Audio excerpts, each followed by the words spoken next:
Welcome to this episode of Bad Boy Off-Road Garage. I'm Ashley Helton and I'm sitting in the all-new Stampede 900. Today we're going to show you how to check and change your oil, and the first thing I need to do is crank the engine to let it warm.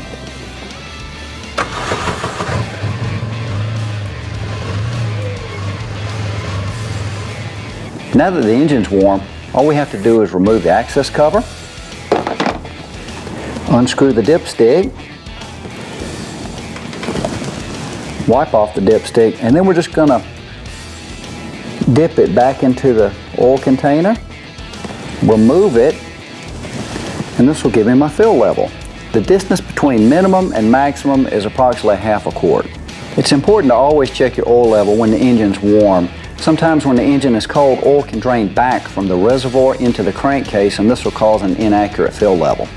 When performing an oil change, we need to get a few things together, like a ratchet, 13mm socket, our filter pliers, a funnel, a drain pan, a torque wrench. We use Mobil 1 0W40 fully synthetic oil in the engine, as well as a brand new Textron Motors oil filter. We need to jack the Stampede up, but first let's put chocks under the rear tires. We're going to use this floor jack to lift the vehicle high enough off the floor so we can do our oil change. There's a specific place to support the Stampede underneath the chassis right here at the cross member.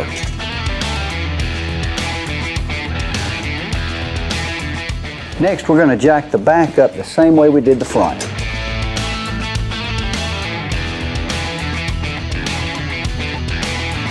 We're going to support the rear of the Stampede using this section of the frame rail.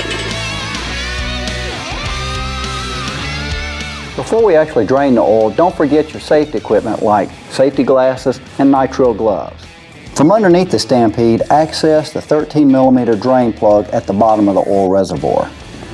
Carefully remove the drain plug using your long extension 13mm socket and your 3/8 drive ratchet. Be careful to catch all of the oil as it's going to drain quickly.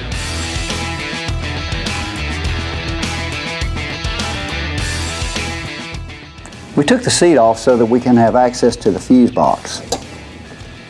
The next step, and this is probably the most critical, is I have to remove the service fuse from the fuse block.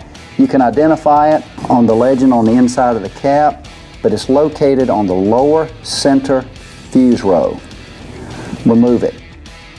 This prevents the engine cranking by killing the fuel injector, the coils, and the O2 sensor. I have to rotate the engine over for 5 seconds, 3 consecutive times, so that I totally scavenge the entire oil system.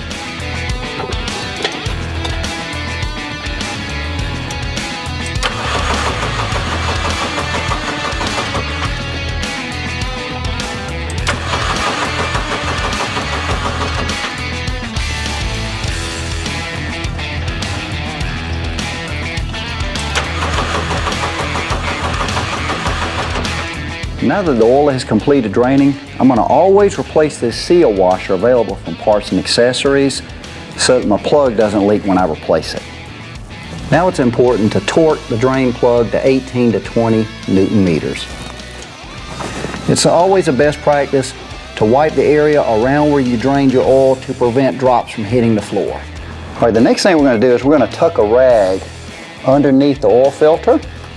This will prevent oil from dripping on the chassis with filter removal.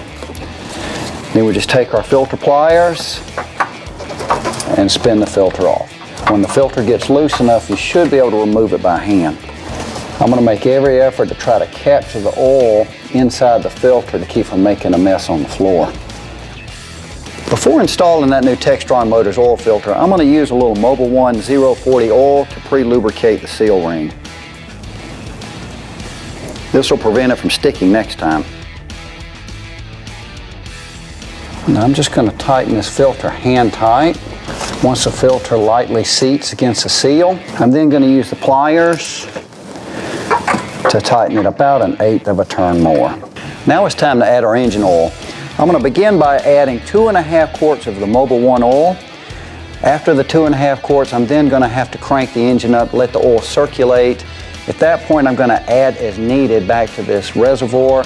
The critical thing about these reservoirs in a dry sump system is the fact that if you over or underfill the system, it can cause engine damage. We're almost done, folks, but before we actually fire the engine up and let it warm, I'm going to prime this engine by rotating over with the service engine fuse out. I do this to build up a little crankcase pressure before actually cranking the engine up.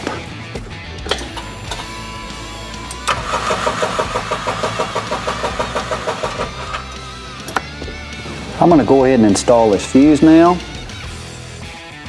I'm going to crank the engine up, let it warm, and then correct the engine oil level as necessary with that last half a quart of oil.